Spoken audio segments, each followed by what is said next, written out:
So in all of the trailers and promotional material for The Mandalorian Season 3, Grogu is seen back in the loving arms of Mando. But why is this? Wasn't he taken by Luke Skywalker to train in his new Jedi Academy in the absolutely massive finale to The Mandalorian Season 2? Well, there's a long story involving a few detours and ruling the worst criminal empire to grace the galaxy in a very confusing spin-off TV show. So hit that subscribe button for a whole lot more Mando Season 3 content and let's get into it. So right after Luke Skywalker gracefully defeats the Dark Troopers aboard Moff Gideon's ship, he actually sets off with Grogu to his brand new temple world deep in the Outer Rim. This world actually happens to be the planet Ossus, which is an ancient Jedi homeworld where they were forced to flee to after Tython became too dangerous to live on. This happened because of the immense and cataclysmic force storms ravaging the planet, as well as the force wars between the followers of the dark and the followers of the light ravaging the planet. As Grogu arrives on Luke's temple world Ossus, the new Jedi Grandmaster is constructing his temple with a fleet of Ant Droids, slowly collecting and scavenging large rocks to stack upon one another. Now, if you're wondering where all of this took place, well, this story is actually stashed away deep inside of the Book of Boba Fett series, where we get 2 episodes dedicated to the Mandalorian story, and Boba Fett literally isn't in them.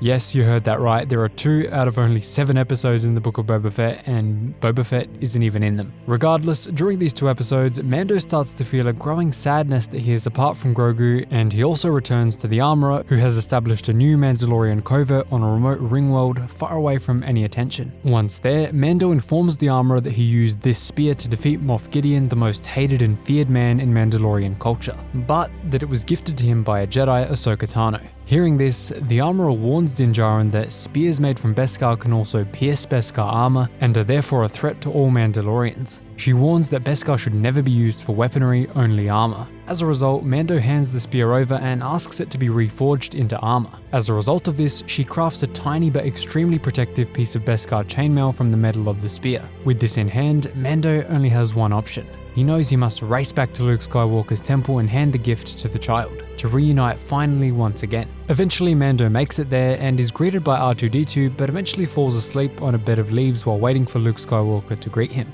And to his shock, it is not Luke who awakens him, but is instead Ahsoka Tano.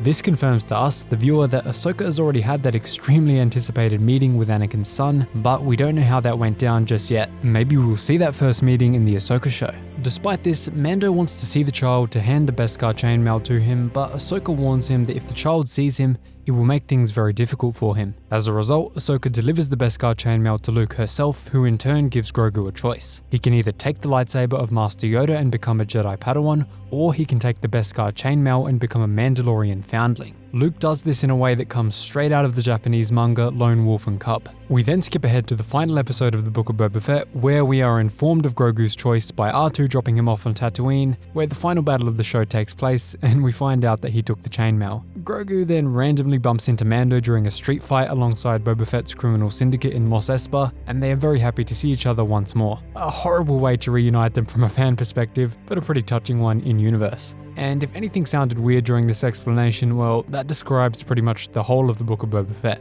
But with that said, Mando is just around the corner and I'm getting incredibly hyped for that. I'm sure it will live up to the hype of The Mandalorian Season 2. If you enjoyed this recap, smash that sub button for more Mando Season 3 content. I hope it helped you out if you haven't seen the Book of Boba Fett, and I'll see you in the next one.